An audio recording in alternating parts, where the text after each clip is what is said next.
أن سيدنا محمدا عبده ورسوله لا نبي بعده أما بعد. Alhamdulillah, puji syukur kita haturkan hadirat Allah Subhanahu wa taala yang mana atas rahmat serta hidayahnya kita bisa berjumpa serta kumpul di majelis ilmu secara online ini untuk bersama-sama menuntut ilmu.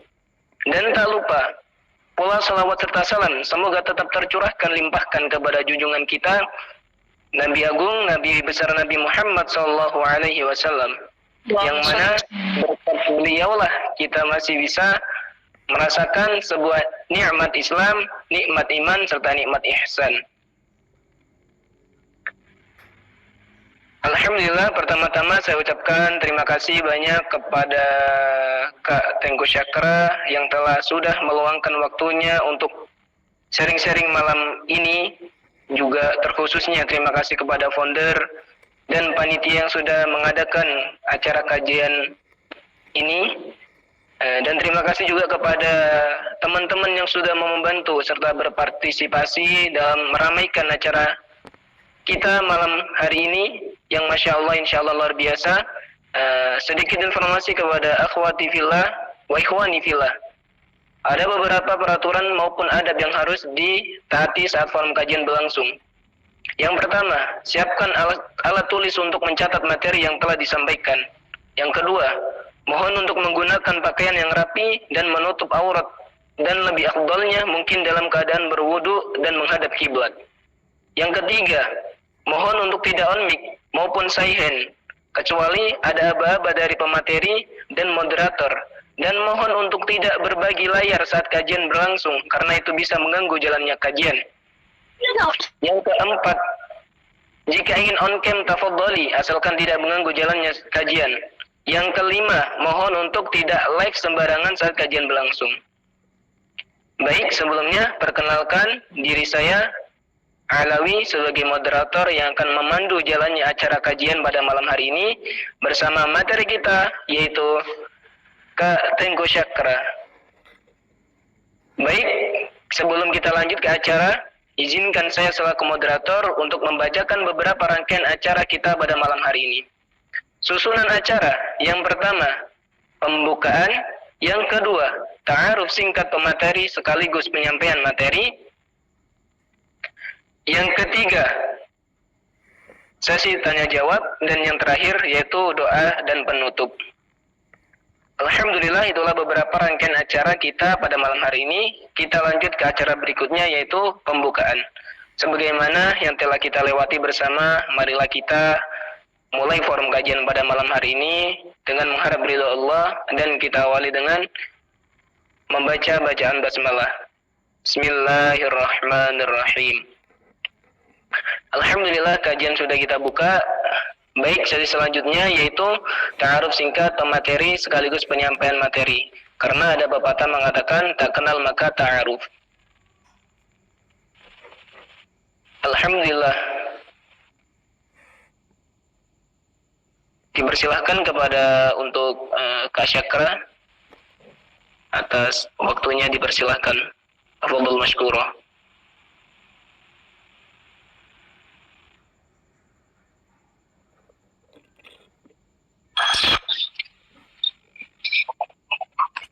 Mutasyakiran katsiran, jazakumullahu khairan jazaa untuk salah satu moderator hebat kita. Semoga moderator juga diberi kesehatan, diberi segala keberkahan dan istiqomahkan hatinya untuk selalu menjalankan segala perintah-perintah Allah. Amin ya rabbal alamin. Dan kita semua semoga tetap diluruskan niat kita untuk menuntut ilmu, merecharge iman kita, untuk juga selalu senantiasa berkaca diri, bermuhasabah diri. Mari kita mulai. Bismillah. Assalamualaikum warahmatullahi wabarakatuh. Waalaikumsalam warahmatullahi wabarakatuh.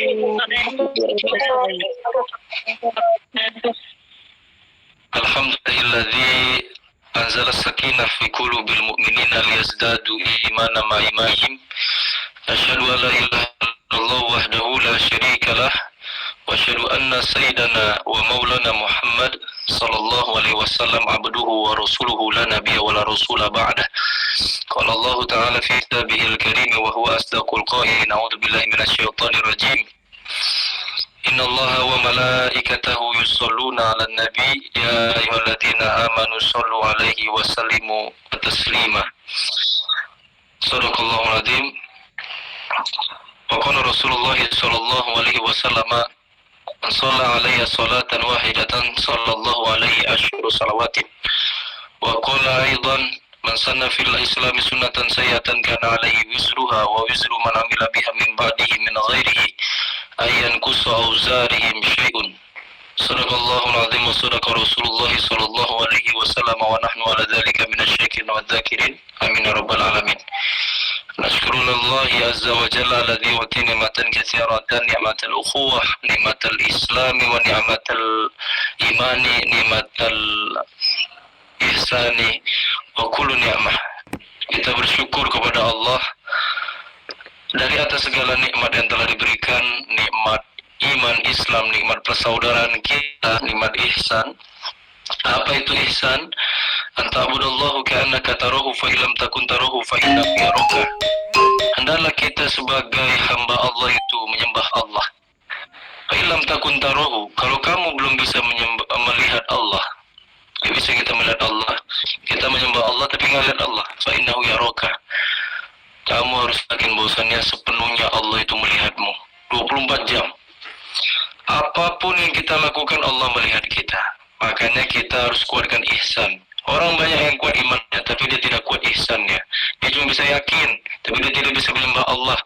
Dengan bahwasannya dia harus memperhatikan segala apapun yang dilakukan itu pasti dilihat Allah. Kullu ulaika kana anhu mas'ula. Semua itu akan dipersoalkan, dipertanggungjawabkan di hadapan Allah. Kemudian juga unusalli ala nabi mujtaba ala nabi Mustafa Muhammadan. Kita juga bersalawat kepada nabi kita, Nabi wa Maulana Muhammad sallallahu alaihi wasallam, kepada para tabi'in, tabi'at, keluarga beliau, ahli bait, dan insyaallah kita sekalian semua termasuk dalam umat Rasulullah. Amin ya rabbal alamin. Ta'aruf singkat. Sebenarnya udah banyak mungkin ya yang di MMBS ini, terkhususkan komunitas ini, udah mengenal saya dan ulang kali mungkin menta'arufkan diri saya, dan mungkin juga bisa diulang kembali. Untuk saya namanya serius sekali ya aku terima. Ini saya ini serius banget awal-awal ini. Santai ya guys. Atasyarafu an warifakum nafsi ma'akum Tengku Sakra. Perkenalkan nama saya Tengku Sakra. Ana min Madinati Aceh. Saya ini dari kota Aceh. Disebut Aceh juga enggak, disebut juga Batak juga enggak. Tengku ini marga khusus, memang khusus Melayu.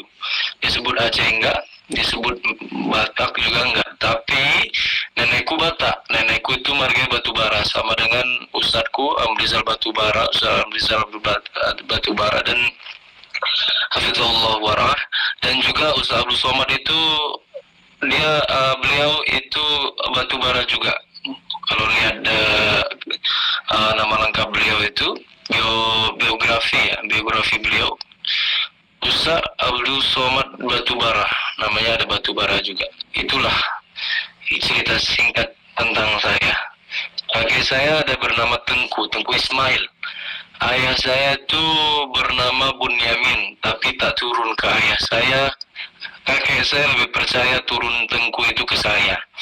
Tengku itu bisa disebut juga ada Tuku, ada Teku, ada Tengku ya, dan ada juga Tungku. Kalau perbedaannya sih cukup simpel. Kalau kata orang Aceh, Tengku itu adalah bahasa Aceh, artinya ustadz atau sebutan-sebutan Gus lah, atau anak-anak ustadz. Kalau Tengku ini marga sebenarnya, lebih ke marga Melayu, yang memang keturunan pada hakikatnya sama dengan Cud.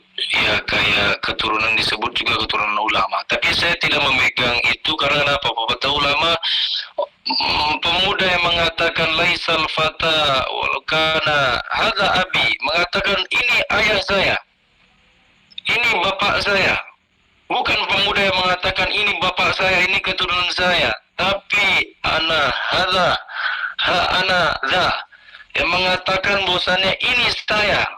Nah, itulah pemuda yang diharapkan oleh Rasulullah SAW. Tidak melihat dari keturunannya, dia tidak melihat apapun latar belakangnya, privilege yang dia punya, tapi tetap mengatakan bahwasannya ini saya.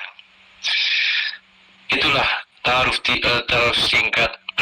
Kalau pendidikan, ya seperti biasa, saya anak biasa, terlahir dari keluarga yang cukup sederhana, yang memiliki rasa tanggung jawab yang tinggi juga, dalam artian memang mama saya itu memang menekankan saya untuk belajar agama sejak kecil.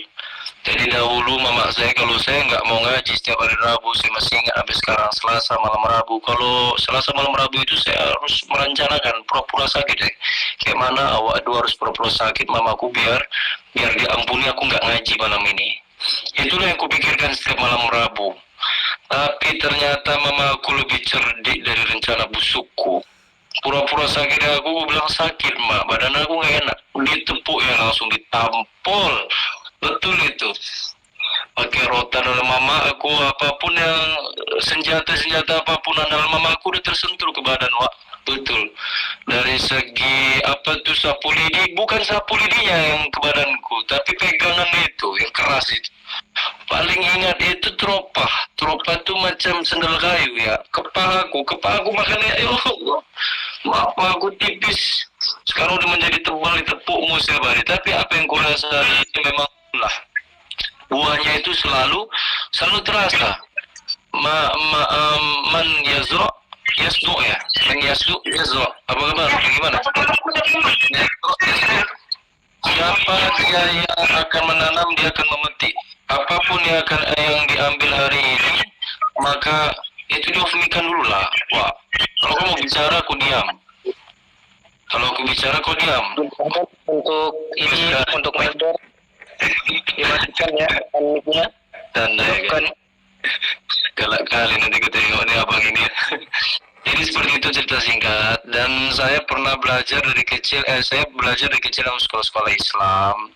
Ya bisa disebut dengan yang cukup kental lah. Tapi saya nggak terlalu fanatik dalam artian apa itu haram, apa itu bid'ah, enggak. Saya nggak memegang itu. Ayah saya nggak pernah membacakan itu. Ayah saya bilang gini, nah kalau kawanmu maksiat, kawanmu itu tukang sabu, kawanmu itu pezina, kawanmu itu peminum khamar, nggak apa-apa kau kawani, asalkan kau jangan. Itu kata ayah saya. Makanya saya pegang prinsip itu. Karena apa? Yang saya pikirkan, Allah itu nggak pernah benci sama pendosa. Allah itu benci sama dosa. Allah itu tidak pernah benci sama pelaku apa yang dia buat, tapi Allah benci sama apa yang dilakukan. Jadi saya nggak pernah diajarkan untuk menjudge seseorang. Saya masuk SMP itu di Gontor 1 Ponorogo. Kalau disebut Gontor itu, orang itu dulu udah terengeng-engeng, wah anak ini bakal pandai lulus itu. Padahal saya tengok sama saja, pesantren pada umumnya, tergantung anaknya. Tapi yang katakan itu adalah kedisiplinannya itu yang betul dilatih, bagaimana caranya waktu sholat itu pas, bagaimana kita memegang tanggung jawab yang tinggi, lalu kita berpacu. Kawan itu kalau misalkan kita tengok lebih pandai dari kita panas. Itulah di Gontor.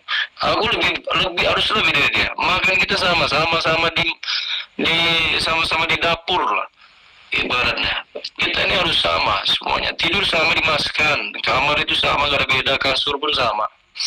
Jadi pikir dulu itu kita keras di sana. Telat sedikit, aku pernah ada cerita dikit lah, sharing ya. Jangan kalian takut untuk masuk pondok. Mungkin kalian nanti punya anak, jangan pernah takut untuk masuk pondok. Saya pernah telat, ketiduran, saya tertidur saya sebelum zuhur, itu kan siap-siap ya, tertidur, saya pernah jilat bawah sepatu loh kata, kalau kau tahu.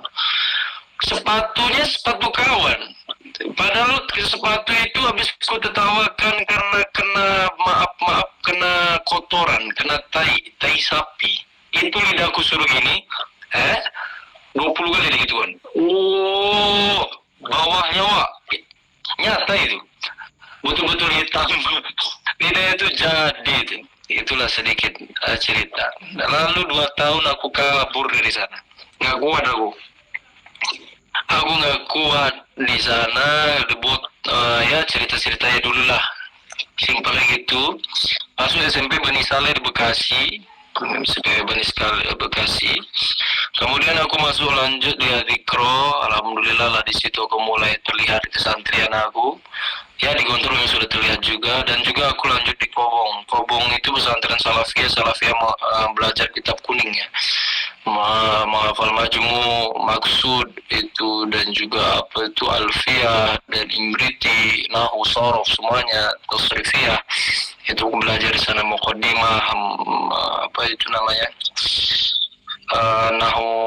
Nahu jurniyah, itu semua dipelajari di sana.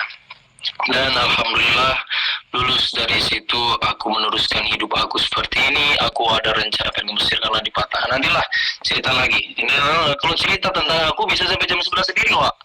Tengah masuk materi ini nanti. Kita masuk ke materi. Kembali ke laptop. Judulnya lupa. Aku biasa lupa. Aku kemarin itu juga pas aku ngisi Sukabumi judulnya pun nggak tahu aku.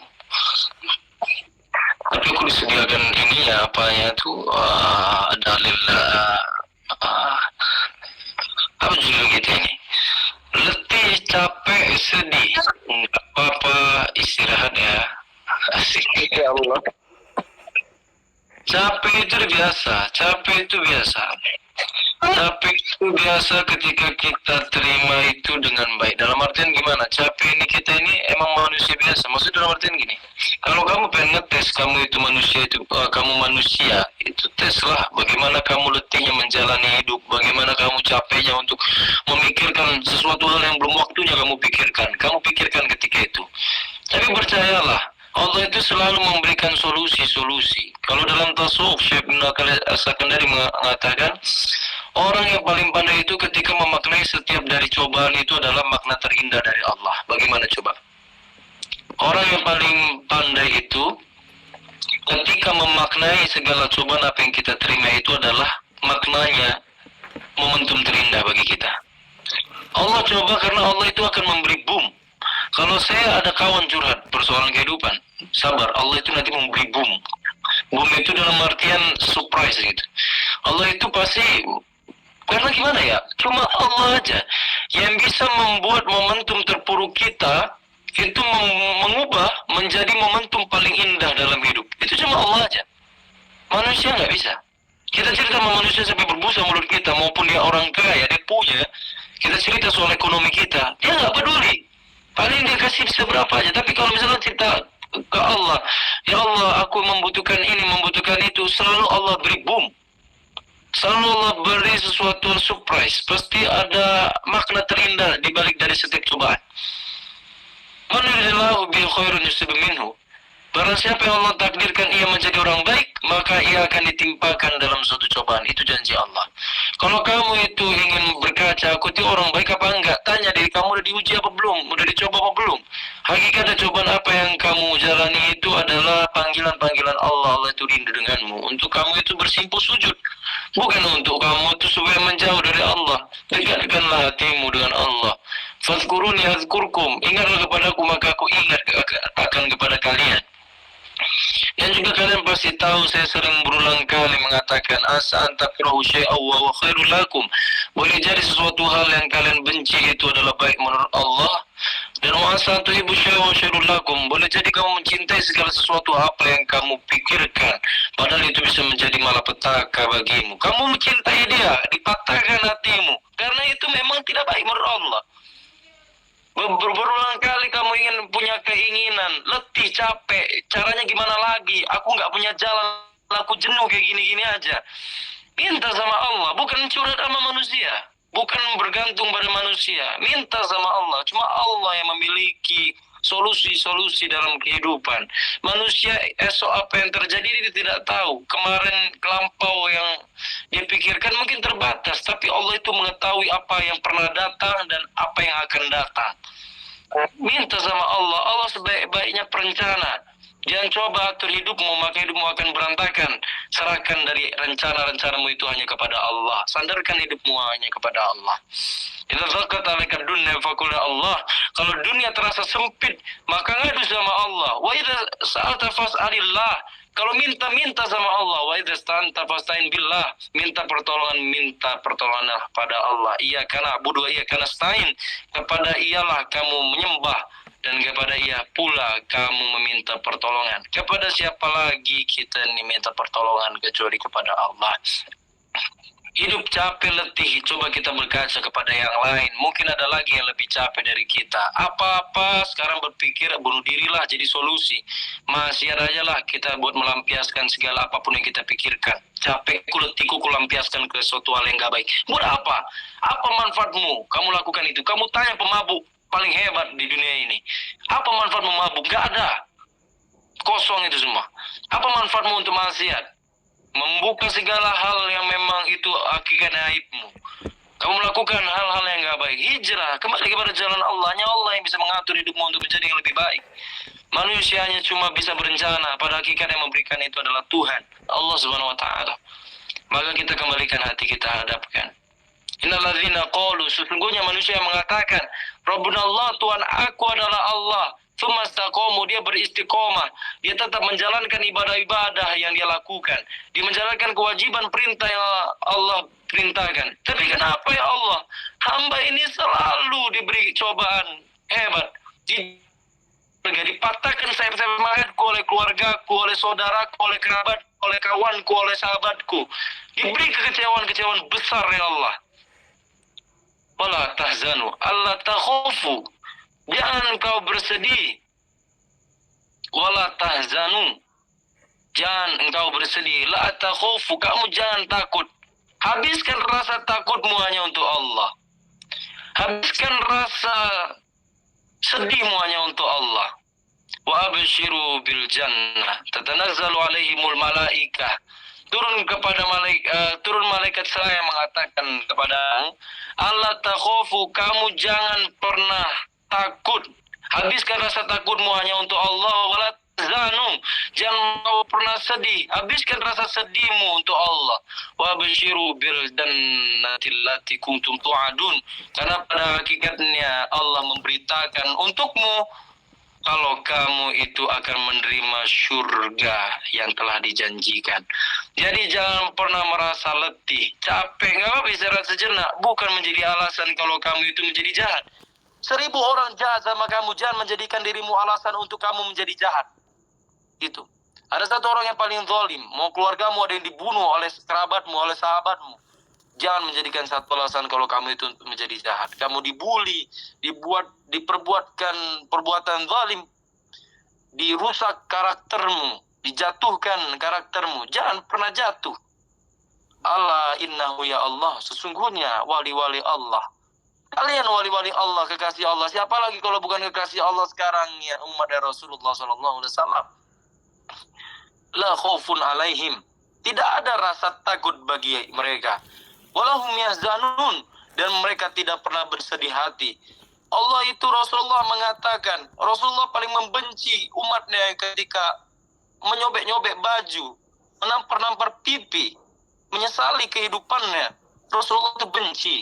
Laisa minna, kata Rasulullah, bukan termasuk dari umatku seseorang yang menampar-nampar pipi, merobek-robek kantong, karena pada hakikatnya Rasulullah itu ingin kita itu sentiasa kepada Allah. Bertobatlah, innallaha yuhibbut tawwabin. Allah selalu cinta dengan hamba yang bertobat. Jarang Allah menulis di situ innallaha yuhibbul muhsinin. Allah itu cinta orang yang berbuat baik. Tapi lebih sering lagi Allah mengatakan innallaha yuhibbut tawwabin. Allah itu lebih cinta orang senantiasa bertobat. Bagaimana aku ini yang letih, kadang itu jauh dari Allah. Kadang itu aku susah untuk kembali kepada Allah. Kadang aku ngerasa kalau Allah itu nggak akan memaafkan aku. Gak apa-apa, tetaplah kamu bertaubat. Karena kenapa? Allah tidak berharap manusia itu sempurna, tapi Allah itu berharap manusia itu selalu ingin menjadi lebih baik. Allah itu tak pernah, kembali lagi tadi yang saya katakan, benci dengan pendosa. Allah itu benci dengan dosa. Allah benci apa yang kita lakukan selama ini. Allah tidak pernah membenci kita. Kalau kita itu tetap masuk surga, dakhulul jannah,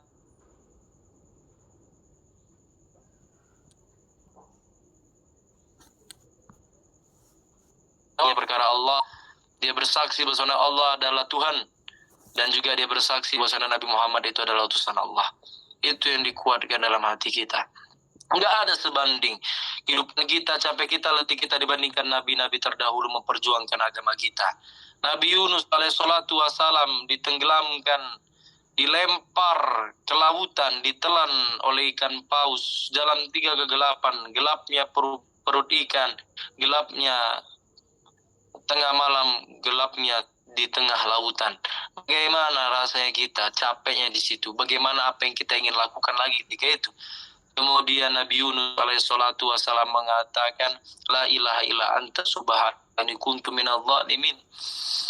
Lalu bagaimana lagi dengan kita umat Rasulullah, yang dimana Nabi Musa, Nabi Isa, belum lahir Nabi Muhammad meminta untuk menjadi umat Rasulullah. Nabi Musa pernah mengatakan, Ya Allah, jadikanlah aku Nabi, Rasul terakhir, penutup dari segala Nabi. Tidak dikabulkan oleh Allah. Karena sudah ada namanya Nabi Muhammad SAW. Sudah tercatat dalam lauhul mahfuzku. Kemudian Nabi Musa apa yang dia doakan?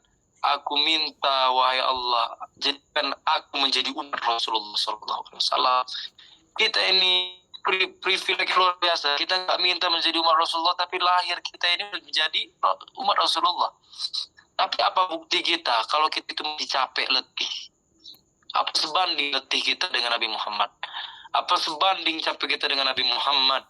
Apa sebanding capek kita dari pejuang-pejuang yang telah membela agama kita di Nusantara ini, siapapun ulamanya, memperjuangkan agama Islam ini? Apa sebanding capek kita ini? Jangan mengeluh, jangan apa-apa berpikir untuk supaya membunuh dirimu. Jangan. Coba pikirkan dirimu, apakah sudah sebanding dengan pejuang-pejuang Islam? Malu kita ngomong capek ke orang kalau misalkan kita ini gak ada sebandingnya dengan pejuang-pejuang agama ini. Memang seperti itu. Malam yadzuq dzullat ta'alum tajarra dzullat jalitullah hayati. Kalau kata Imam Muhammad bin Idris Asy-Syafi'i, Imam Syafi'i mengatakan, barang siapa yang tidak merasakan getir pahitnya menuntut ilmu, bahkan merasakan kamu kepedihan kehidupan, maka ia akan merasakan kebodohan sepanjang hidupnya. Kamu ingin menerima dalam hidupmu sisi yang dimana kamu anak kecil yang terjebak dalam tubuh yang dewasa, mau? Enggak ada yang ingin. Sekarang kalau kedewasaan itu tidak dihitung dari umur, usia yang dipunya, bukan. Banyak orang tua sekarang yang dimana terjebak dalam tubuh yang dewasa, padahal dia sebenarnya anak kecil. Gak sedikit juga yang anak kecil tapi berpikiran dewasa. Dan gak sedikit juga anak kecil berpikiran anak kecil. Bagaimana kita memikirkan sesuatu hal yang transparansi saja. Hidup itu simpel saja. Hidup itu murah yang mahal gengsi. Hidup itu lapang, yang sempit itu hati kita. Banyak ingin, banyak tanya. Maka kita itu harus bersyukur. Imam Jalaluddin As-Suyuti mengatakan dalam kitabnya Kaifa Akunu Ghaniyan, bagaimana caranya kaya, itu pertama disebutkan adalah syukur. Selain dari amalan sholat sunnah 2 rakaat, kita harus tanya hati kita. Dan turidu